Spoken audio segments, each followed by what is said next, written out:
매일 아침 책 읽기로 하루를 시작하는 행복 습관, 미라클 독서입니다. 오늘 함께 읽어볼 책은 없던 오늘, 카피라이터의 시선으로 들여다본 코로나 이후 시대의 변화, 유병욱 지음 북하우스에서 펴낸 책입니다. 죄책감. 밤마다 분리수거를 할 때면 이래도 되나 싶은 적이 많다. 예전에는 일주일에 2번만 버리러 가면 되던 것을 이제는 이틀에 1번씩 분리수거를 하지 않으면 집안 분리수거함이 터질 지경이다. 원인은 누가 뭐래도 플라스틱이다.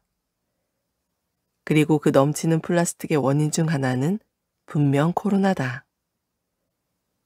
거리를 보면 배달 오토바이의 수가 엄청나게 늘었다. 운전자 중 한 사람으로서 도로 위에서 배달 오토바이의 아슬아슬한 운전을 보면 저러다 큰일 나지 싶은데 사실 이분들에게는 나도 할 말이 없다. 나 또한 요즘 배달 음식을 엄청나게 시켜 먹으니까. 일단 코로나 감염 걱정에 외식 횟수가 확 줄었다. 게다가 음식점들의 생존을 위한 노력과 수많은 배달앱들 덕분에 1년 사이 집에서 시켜 먹을 수 있는 음식의 수가 엄청나게 늘어나 버렸다. 워낙 인생에서 맛있는 음식을 먹는 것이 중요한 사람이라 맛집의 메뉴들을 집에서 즐기는 순간엔 온 세상이 아름다워 보일 지경이지만 일단 다 먹고 나서 식탁을 내려다보면 곧바로 죄책감이 시작된다. 식사를 마친 뒤의 식탁은 말 그대로 플라스틱의 산이다. 반찬 하나하나가 각각의 플라스틱 용기에 담겨 있고 때론 그것이 랩으로 한 번 더 쌓여 있다. 나는 음식을 먹을 때 메인 메뉴를 편애하고 반찬들과는 대면대면한 편인데 젓가락 한 번 대지 않은 반찬을 통째로 음식 쓰레기로 버리면서 그것을 담은 플라스틱 용기마저 그대로 재활용통에 넣을 때면 애써 농산물을 기른 농부와 그것을 요리한 요리사와 그것을 집 앞까지 배달해준 기사님과 무엇보다 지구에게 정말 미안해진다. 이래도 되나? 이게 다 어디로 가나? 마침 뉴스에선 코로나 이후 우리나라도 넘치는 플라스틱 쓰레기를 처리할 수 있는 한도를 한참 초과하여 골머리를 앓고 있다고 했다. 고유가 시대에는 플라스틱을 만드는 비용도 비싸서 폐플라스틱을 재활용하는 것이 돈이 되었지만 요즘 같은 저유가 시대에는 인건비를 들여 플라스틱을 재활용하느니 그냥 모아서 태워버리곤 한다는 기사도 보았다. 그것이 자본의 논리라 했다. 지구라는 행성을 공격하는 인간이란 바이러스를 없애기 위해 지구가 맞은 백신이 코로나라는 우스갯소리가 있다. 그런데 요즘은 이 이야기가 별로 웃기지 않는다. 아무리 생각해도 웃자고 즐기기엔 너무나 진실에 가깝지 않은가? 인간의 활동이 줄어들자 베네치아의 바다가 맑아지고 돌고래가 돌아왔다는 뉴스를 우리 팀 누군가가 단톡방에 올려 공유했다. 뉴스 보셨어요? 어머나, 진짜 우리가 지구의 바이러스였나 봐요. 대기질이 안 좋기로 유명한 인도 붐바이의 거리가 선명해진 사진은 또 어떤가? 아니, 멀리 갈 것도 없이 그 어느 해보다 맑고 투명했던 2020년의 가을 하늘은 또 어땠는가? 강남 가로수길에 있는 회사에서 멀리 북한산과 도봉산의 능선이 또렷이 보이던 가을. 된 사람들과 점심을 먹고 돌아오며 말했다. 서울 하늘이 이렇게 일주일 내내 맑고 깨끗했던 적이 있었나? 와, 근데 우린 이 좋은 공기를 마스크를 쓰고 마시고 있네. 코로나로부터 살아남기 위해 인간이 활발하게 생산 중인 플라스틱은 다 어디로 갈까? 바다로 떠내려가 어린 거북이의 먹이가 될까? 조각으로 부서져 미세 플라스틱이 되어 다시 우리 입으로 들어올까? 그나마 배달앱 주문 페이지에 마련된 일회용 수저 보내주지 마세요 칸을 열심히 체크하는 중이지만 죄책감은 쉽게 사그라지지 않는다. 그리고 이 마음은 단지 나만의 것은 아닌 듯하다. 사회 트렌드를 읽는 것이 굉장히 중요한 광고회사인지라 담당 부서에서 매달 한 번씩 구성원들에게 전 세계 또는 국내 소비자들의 트렌드를 정리해서 알려주는데 이제 기업들도 친환경이 아닌 필환경하지 않으면 살아남을 수 없는 시대가 왔다고 한다. 당장 우리나라 기업들의 광고만 봐도 발빠른 움직임이 느껴진다.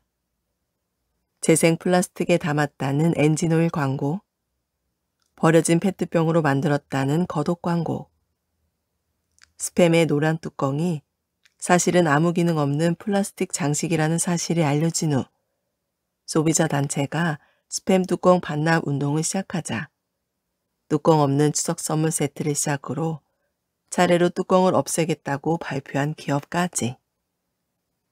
원인이 무엇이든 긍정적인 변화이다. 매년 점점 더 견디기 힘들어지는 기후변화와 생전 처음 겪는 팬데믹이라는 상황. 그냥 살던 대로 살면 되는 줄 알았는데 지금까지의 우리의 방식이 뭔가 잘못되었다는 감정. 그 덕에 나의 일상도 미세하게 달라졌다. 올여름 가장 좋아하는 여행지 제주를 휴가를 가서 아들과 개를 잡으러 바다 위에 올라갔다가 너무나 많은 유리 조각과 비닐봉투를 보고는 난생 처음으로 초보적인 형태의 플로깅, 조깅을 하면서 동시에 쓰레기를 줍는 운동을 시도해 보았다. 맑고 투명한 제주의 바위와 해초 사이에 그렇게 많은 편의점 비닐봉투와 테이크아웃 커피컵이 숨어 있을 줄 몰랐다. 서울에서의 삶도 이전과는 조금 달라졌다. 예전엔 페트병을 따로 모아 발로 밟아버렸다면 이제는 뚜껑을 분리하고 라벨도 따로 분리하려고 한다. 더러운 플라스틱은 재활용이 안 된다고 하길래 음식이 묻은 것은 가능하면 씻어버리고 종이박스의 테이프도 제거하려고 노력한다. 사실 이 모든 시도들이 다 부질없어 보이는 때도 있다.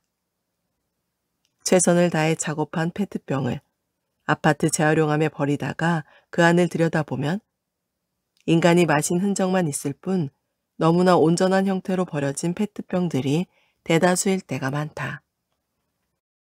그럴 때면 나는 뭐 하자고 집에서 쪼그리고 앉아 라벨을 떼고 페트병을 밟았나 싶기도 하다. 하지만 이런 나의 번민을 다독여준 것은 흥미롭게도 한편의 광고였다. 바카스 광고였고 바닷속으로 다이빙해서 쓰레기를 주워오는 부부의 이야기였다. 화면 밖에서 누군가가 묻는다. 이 넓은 바다가 그런다고 회복될까요?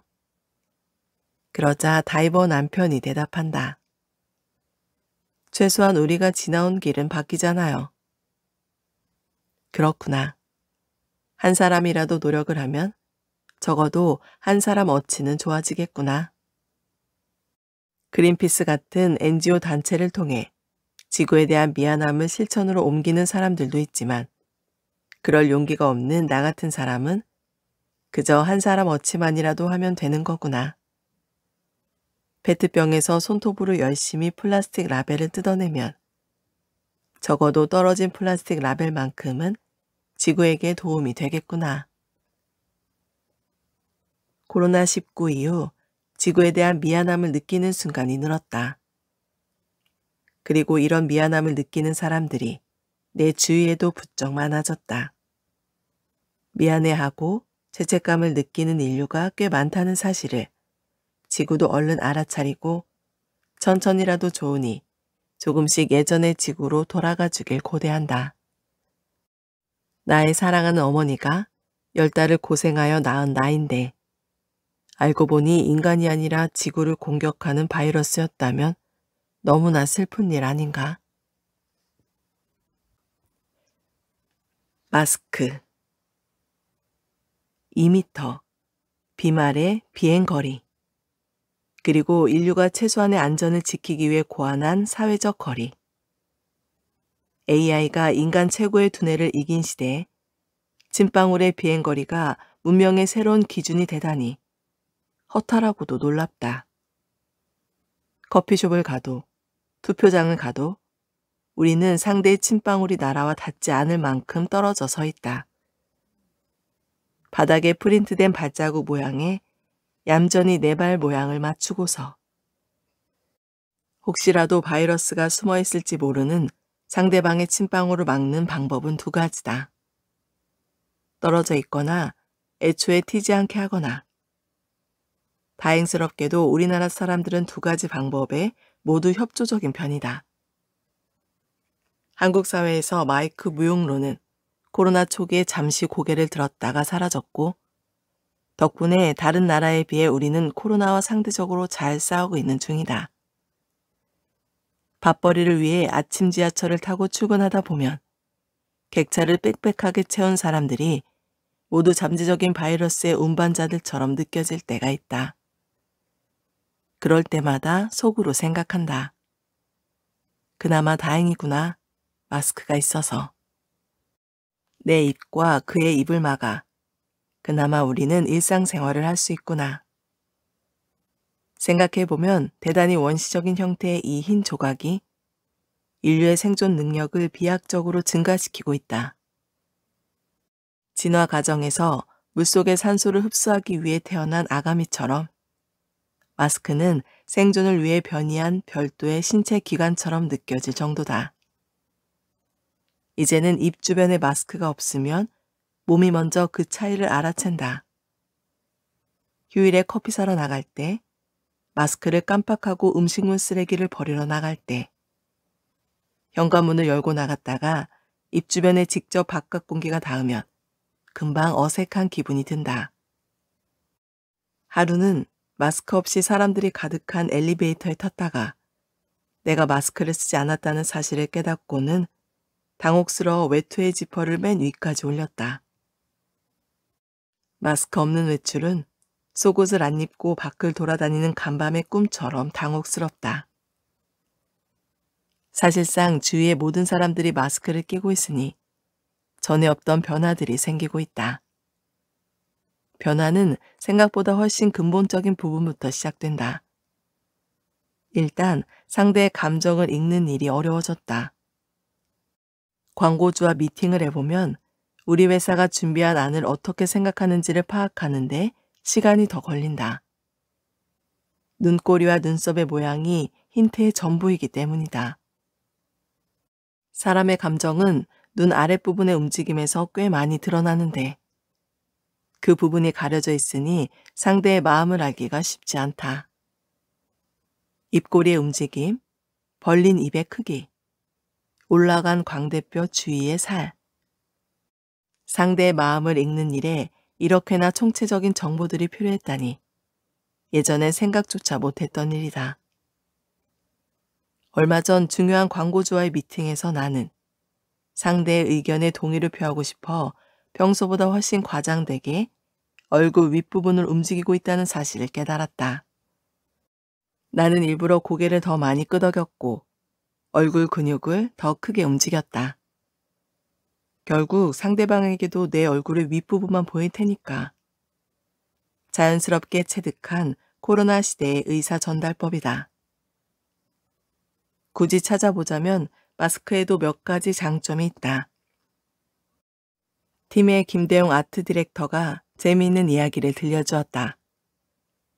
코로나 이후 사람들이 모두 마스크를 쓰고 다니니 출근길 사람들이 다 예쁘고 잘생겨 보인다고 했다.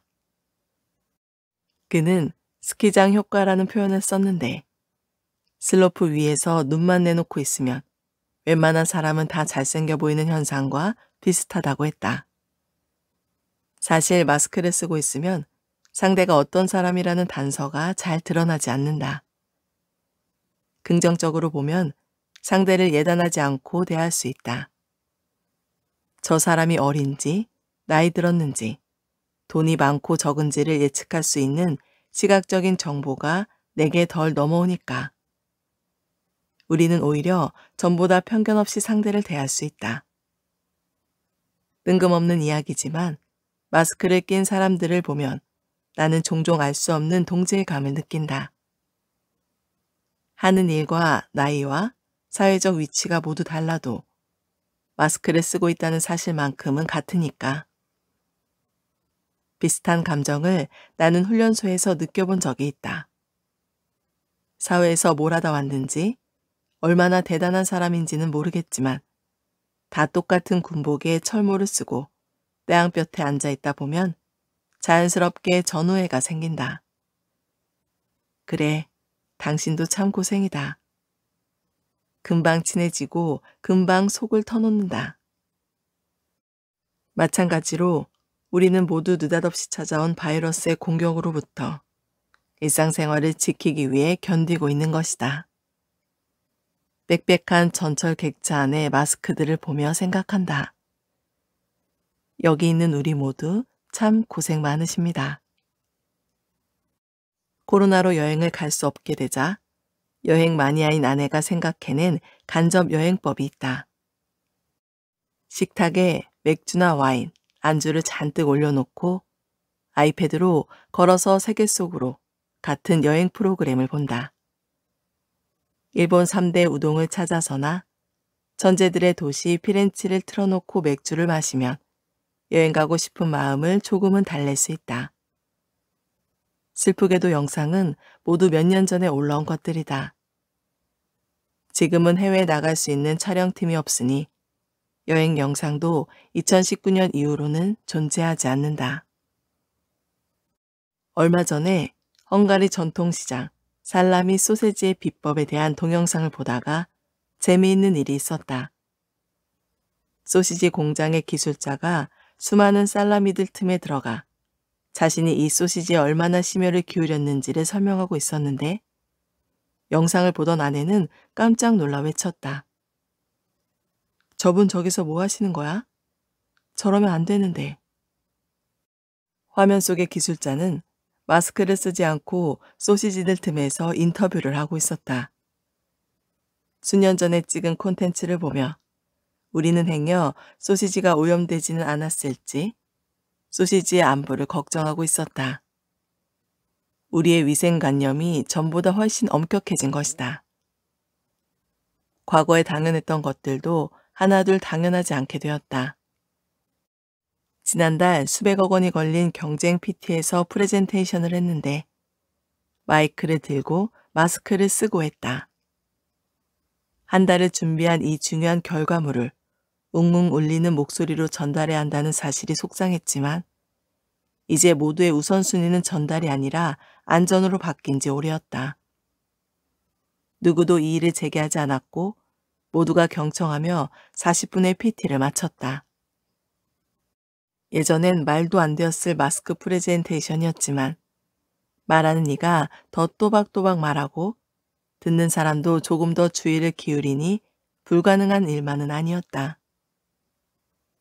얼마 전 스마트폰 속 사진들을 들여다보다가 슬픈 깨달음을 하나 얻었다. 2020년 1월을 기점으로 모든 사진 속의 인물들이 마스크를 끼고 카메라를 바라보고 있었다. 인체의 또 다른 기관처럼 얼굴에 붙어있는 마스크. 완벽하게 벗게 되는 날은 올까? 그날이 온다면 이 글을 다시 보며 마음껏 무용담을 나누고 싶다. 이 시절을 함께 보낸 전우들을 불러 군대 가서 축구했던 이야기를 하듯 이렇게. 내가 말이야 수백억 PT를 마스크를 끼고 한 사람이야. 또는 세월이 흐른 뒤에 이렇게. 아가야, 옛날엔 눈 2개, 코 하나, 입 하나에 마스크라는 물건이 하나 더 달려 있었단다. 부디 어서 그날이 왔으면. 90년생. 코로나. 인류의 역사를 통틀어 하나의 단어가 이토록 모두를 압도한 적이 있었나? 아침에 일어나면 마스크를 쓰고 잠들기 전 감염자 수를 확인하는 우리의 머릿속은 온통 한 질병의 이름으로 가득하다. 그러나 시계를 조금만 앞으로 돌려 2019년 후반, 코로나가 등장하기 전 우리 사회의 관심은 어느 한 세대에 집중되어 있었다. 90년대생, 밀레니얼 세대 또는 MZ 세대. 2020년 초였다. 집 근처 대형 서점에 갔는데 입구부터 온통 세대론에 관한 책들로 뒤덮여 있었다.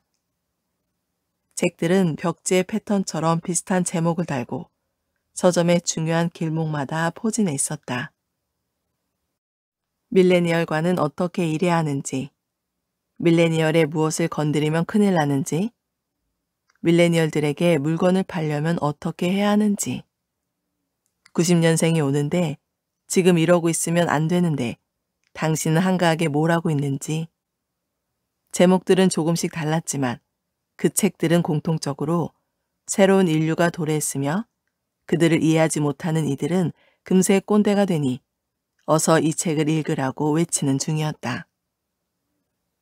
두려움에 떨던 나는 내가 꼰대인지 점검하기 위해 당시 최고의 베스트셀러를 집어 읽기 시작했다. 책에는 분명 밀레니얼 세대에 대한 이해를 돕는 지점들이 있었다.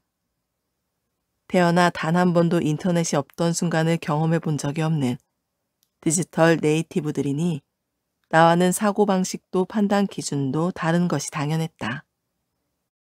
예전에 강릉으로 워크숍을 가려고 KTX를 탔는데 내 자리 앞 대각선 방향에 앉은 초등학교 고학년쯤 되는 여자아이가 서울역에서 강릉역까지 가는 내내 스마트폰을 만지고 있길래 궁금해서 대체 무얼 하나 관찰해 본 적이 있다.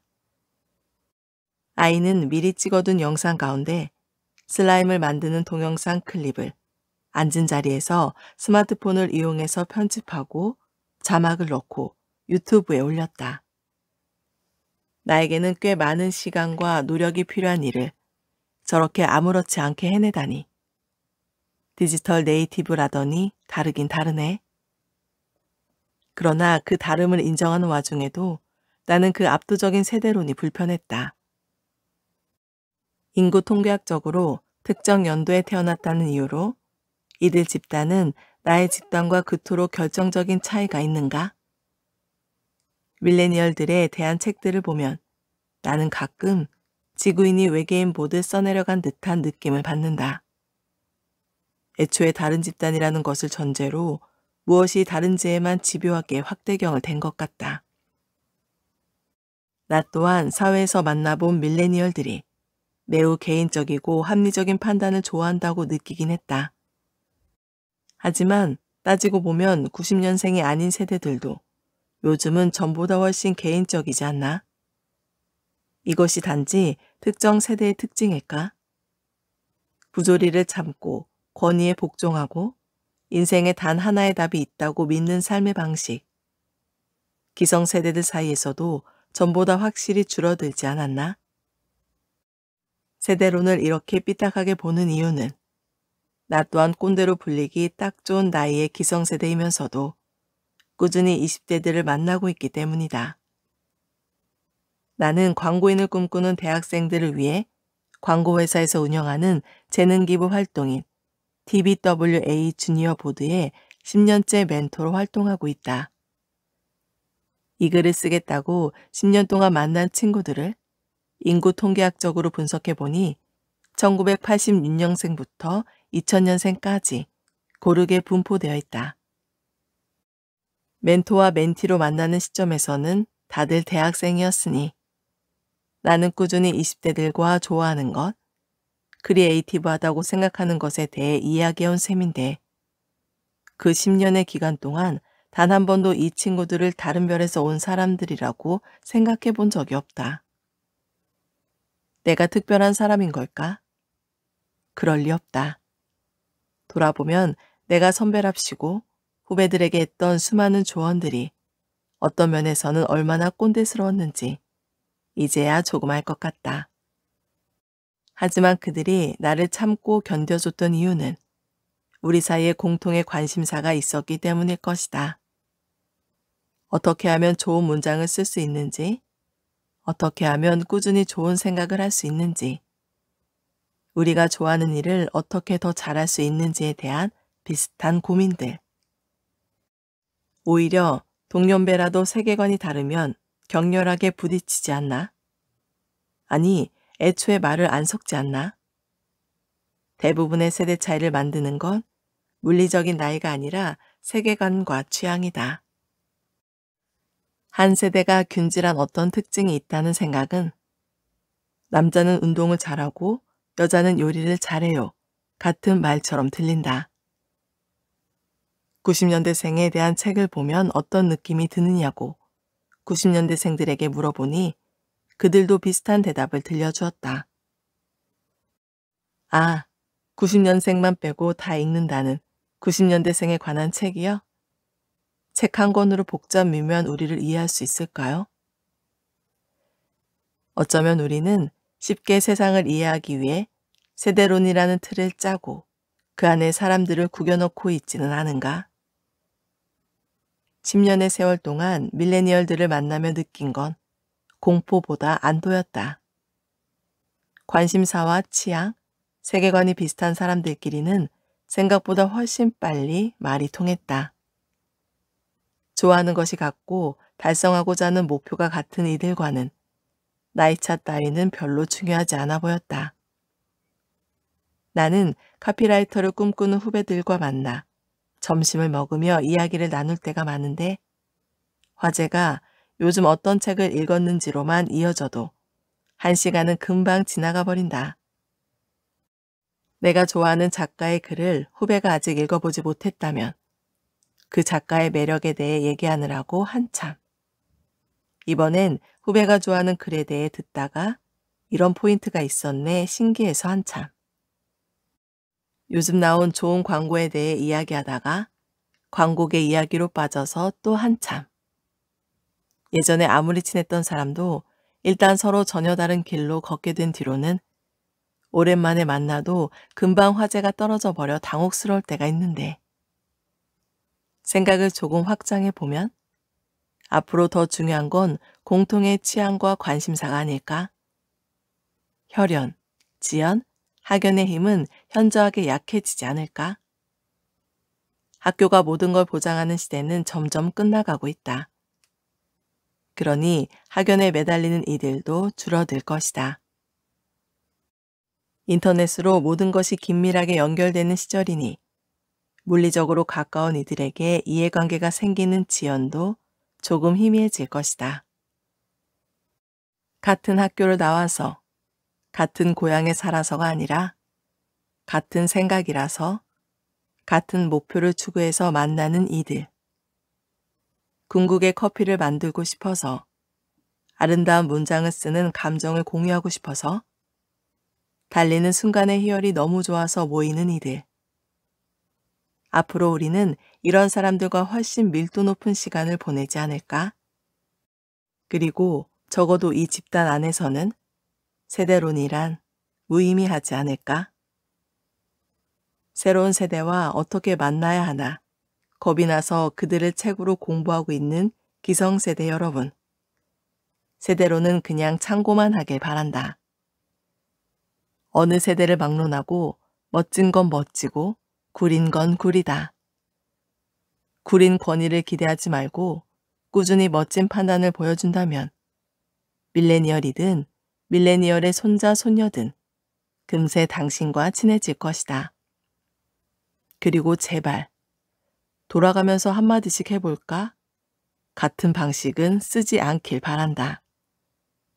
진심은 굉장히 예민해서 권위의 권자만 보여도 금방 어디론가 숨어버리니까.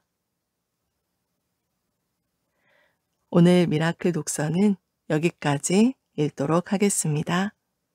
오늘도 감사합니다.